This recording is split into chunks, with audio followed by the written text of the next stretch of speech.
Hey everyone, welcome to the Jala show. I am Jala, and today we have quite an interesting topic regarding Joe Rogan.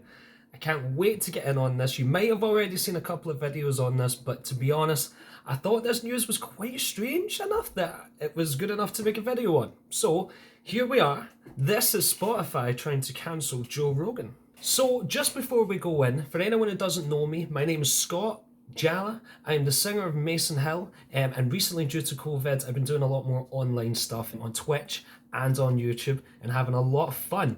So let's get the obvious stuff out the way. Joe Rogan is the #1 podcast in the world. If you don't know who Joe Rogan is, then you're probably on the wrong video.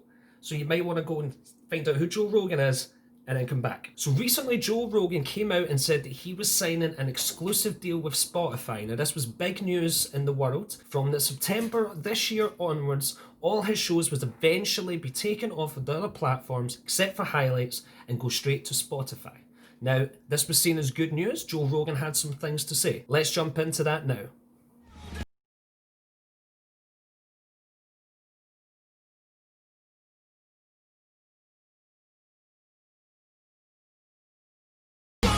So here we go. Joe Rogan announces exclusive deal with Spotify. Popular podcaster Joe Rogan announced Tuesday he's moving the Joe Rogan Experience exclusively to Spotify starting in September. That is now.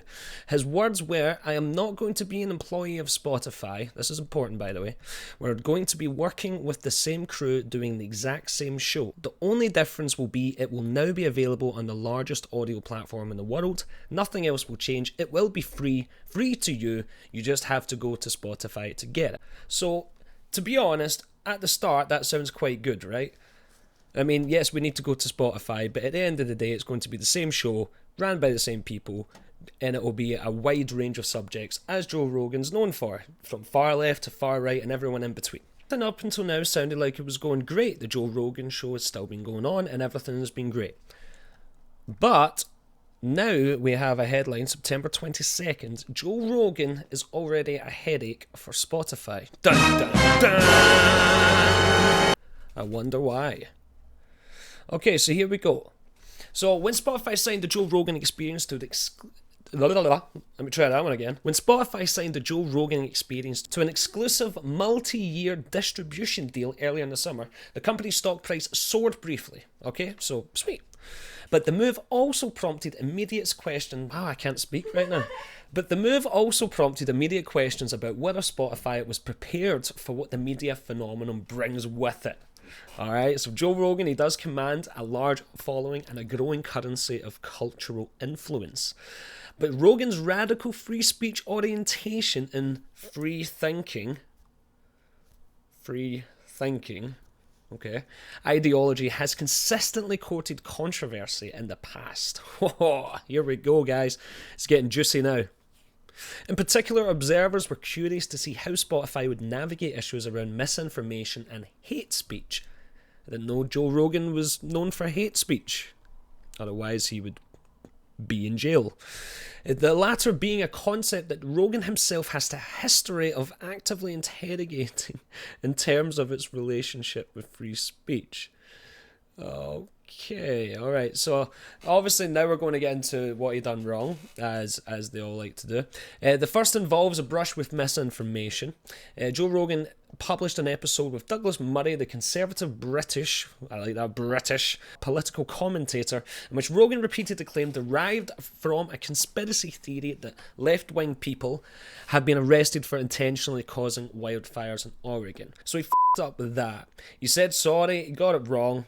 Moving on, as you do. Fucked up on the podcast with Douglas Murray and said that people got arrested lighting fires in Portland. That turns out not to be true. I was very irresponsible not looking into it before I repeated it. I've read one story about a guy getting arrested for lighting fires. I mean, hey, fair enough, okay? So he just owns up to it. He probably wouldn't have had to have done that before the Spotify deal, but to be fair, he's done that. So, I mean, what more can you ask for? So just in case you're wondering where all the negative energy is coming from in regards to Joe Rogan, Joe Rogan has been accused of transphobia and is apparently a transphobic. Now, I didn't know this either, to be honest, until it came out. So I went searching to see if I could find transphobia and see if I agreed with it, to be honest, because you never know.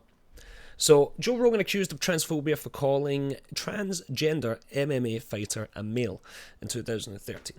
Alright, so there's two main reasons. One, the first reason that Joe Rogan is transphobic is because he has some controversial guests in his podcast. Rogan is almost as controversial as he is popular due to the selection of questionable guests he has hosted on his show over the past few years, including far-right conspiracy theorist Alex Jones, Proud Boys founder Gavin McInnes, disgraced far-right political commentator Milo Yiannopoulos, and conservative commentator and homophobe in brackets Steven Crowder. By normalising people like Jones as a lovable lunatic and harmless weirdo, Rogan is inadvertently exposing his audience to hateful and xenophobic rhetoric and contributing to their potential radicalisation. So fuck me, really? Wow. Let's take that in for a second. Okay, so one thing we know about Joe Rogan is that he has guests from all walks of life, from far left to far right, to people that believe in ancient aliens, to scientists, to physics, to just absolutely everything that you can think of. I'm sure Joe Rogan has done an episode on it. I don't feel like you should just handpick a few of those to push one agenda. That's not fair, right? Because he had Bernie Sanders on, who is completely far left, and gave him a platform to speak to millions and millions at a really important time as well for Bernie Sanders. So if he can have that, why can't he have Alex Jones at the same time, who himself has been banned from, I think, all social media? So why can you only have one and not the other? Steven Crowder, I've watched a couple. I've not noticed any homophobic or transphobic or any material there. He's a bit blunt, but he gets to the point. Milo, he just winds everyone up in the world, and no one seems to learn that. Let's move on, okay? Let's move on. The second reason mentioned are transphobic remarks Joe Rogan has made about a man who transitioned to women and then participated in female MMA matches, beating up women from the Bloody Elbow article. Rogan has also been guilty of transphobic comments over the past few years, most notably when discussing trans MMA fighter Fallon Fox in 2013, whom he referred to as a, in quotes, fucking man. The article then continues to quote Joe Rogan's remarks. She calls herself a woman. By the way, I'm not going to read this word for word because he's obviously been in a conversation, so there's sometimes double words and all that. She calls herself a woman, but I tend to disagree, Rogan said on his podcast in 2013. She used to be a man, but now she's transgender, which is the official term that means you've gone through it, right? And she wants to be able to fight women in MMA. I say no way. I say if you've had a dick at one point in time, you also have all the bone structure that comes with having a dick. You have bigger hands, you have bigger shoulder joints, you're an effing man. That's a man, okay? You can't have that. I don't care if you don't have a dick anymore. Alright, so it's quite a controversial topic, agreed. But he does have a point when it comes to professional fighting. I'm going to stay away completely from this the transgender argument for people who are for and against and whatever reasons they have. If I was just picking out a topic like MMA fighting, I feel like there could be quite a difference and it could be unfair to women eventually if that was the case, that all transgender athletes were able to go into whatever class that they wanted to. Not saying, if the transgender person comes up to you and wants to be called she, I wouldn't suggest you be a dick and call them a he. I just think when it comes to professional fighting and other maybe extreme sports or higher levels of sports, it could become a factor and it could be deemed unfair to one side or more fair to another side. So that is my 2 cents on that. During Fox's fight against Tamika Brent suffered a concussion, an orbital bone fracture, and 7 staples to the head in the first round. After her loss, Brent took to social media to convey her thoughts on the experience of fighting Fox. She says, "I've fought a lot of women and I've never felt the strength that I felt in a night as I did that night. I can't answer whether it's because she was born a man or not, because I'm not a doctor.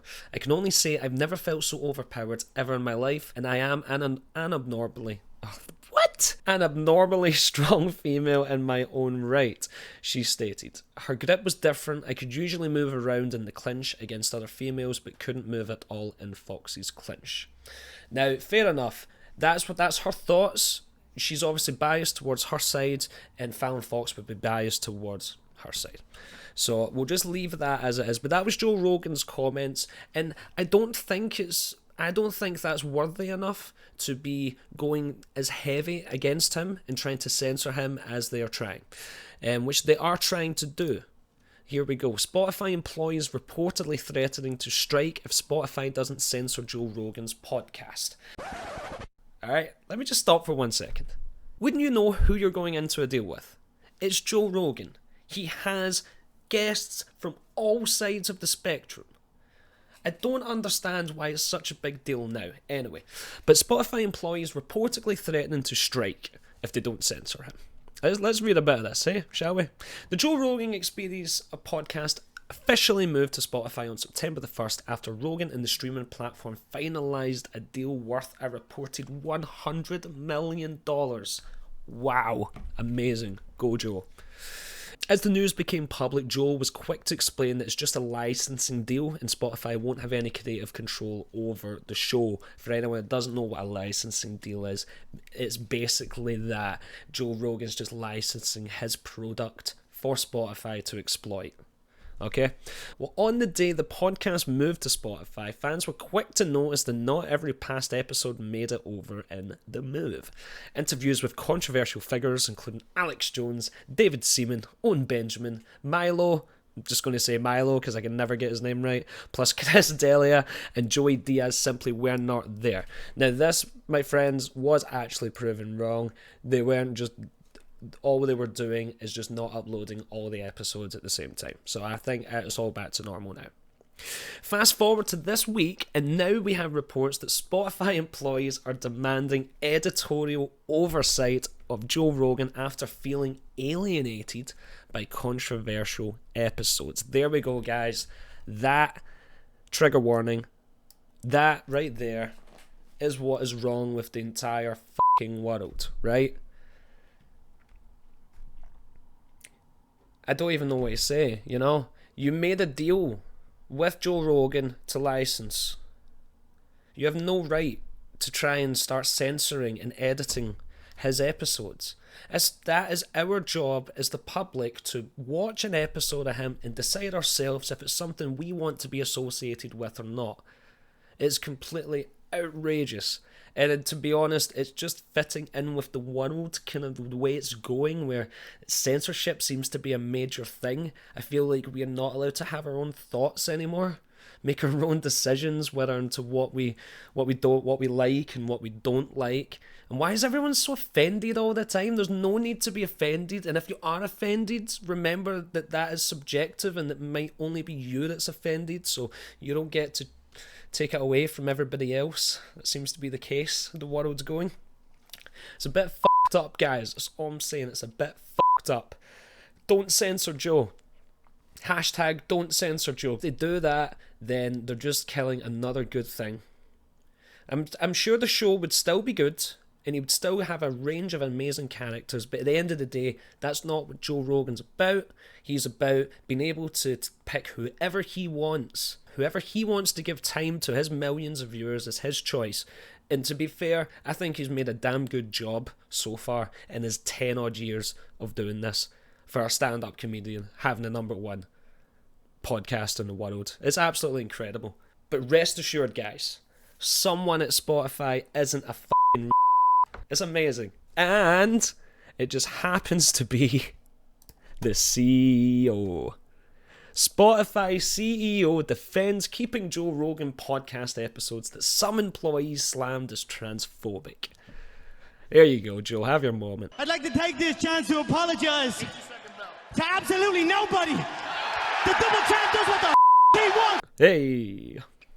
Spotify reportedly held a company-wide meeting Wednesday where several employees expressed disdain for the fact that the platform carries certain episodes of the Joe Rogan Experience, which they say includes transphobic remarks. Now, fair enough, a human being should always have the right to say any concerns that they have. Nothing wrong with that.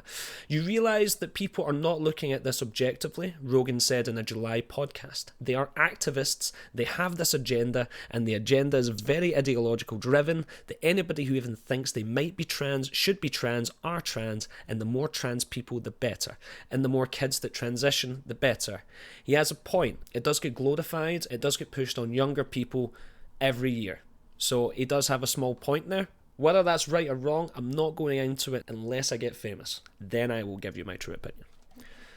In another episode, Rogan dead-named and misgendered Caitlyn Jenner when describing a joke he performed in 2016 that suggested Jenner had been talked into becoming a woman by the Kardashian Jenners. We should find that joke. Fast forward to that joke. Alright, I found it. So basically, Joe Rogan might have suggested that the reason Caitlyn Jenner became Caitlyn Jenner is because... I was like, maybe if you live with crazy bitches long enough, they fucking turn you into one. Maybe you go crazy. Now, it was a joke for his show, okay? It's a joke. It's a joke, everybody. It's a joke. Don't die. Breathe. It's okay, life will go on. Fly just went right by that camera. It's just a joke, alright? And we should be allowed to say some jokes that might offend some people, but they are jokes as long as they're not meant with hate, and Joe Rogan never does that, okay? Come on, let's be real. Daniel Ek. Love that. Ek. Okay, Spotify employees want certain Joe Rogan Experience podcast pulled. Alright. At an internal company-wide meeting on Wednesday, Spotify employees reportedly voiced concerns about the platform carrying episodes of Joe Rogan's podcast, which include comments they found transphobic. Vice's Motherboard, that's a great source, first reported on the news, citing 3 sources who provided details of the meeting. All remained anonymous because they aren't authorised to discuss internal Spotify issues with the press. Well, that's great. Moving on. Why has Spotify chosen to ignore Spectrum?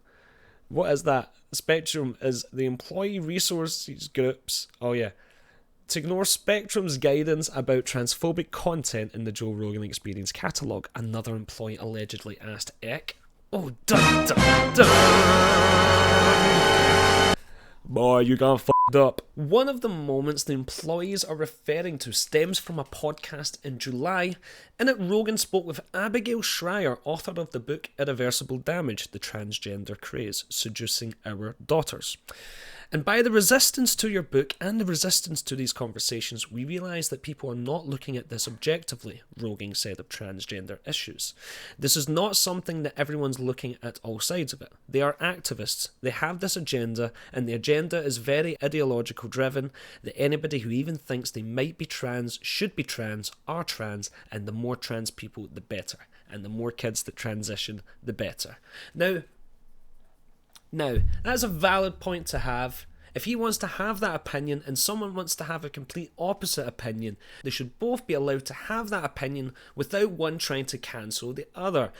Ladies and gentlemen, the cancel culture. Alright? One day, we will end up in a world where nothing's allowed and we'll just all wander like lost f***ing sheep. But until then, we can still fight and we can still take this life back. It is ours. You will not fuck with Joe Rogan. No, you will not. But, ladies and gentlemen, good news. It's not just me and nobody that's covering this. Important people are covering this, okay? And if you want to see more information on this, we have some other amazing YouTubers that have done videos on this. We have Isaac Butterfield, an amazing Australian comedian, and we have Kavos from Britain. Again, they've both done amazing Joe Rogan videos, inspired me to do my own, a small-time streamer. Talking about that, if you've liked the video, I want to let you know that I stream on Friday and Saturday nights on Twitch, and you can find that right below there. You can find some gameplay, we do some chatting, we fuck about, have a good time. Also, if you enjoyed it, hit that subscribe, hit that like button, let your friend know. Let me know what you think in the comments. Am I a dick? Am I right? let me know. Alright, guys, I've been Jala. Go fuck yourself.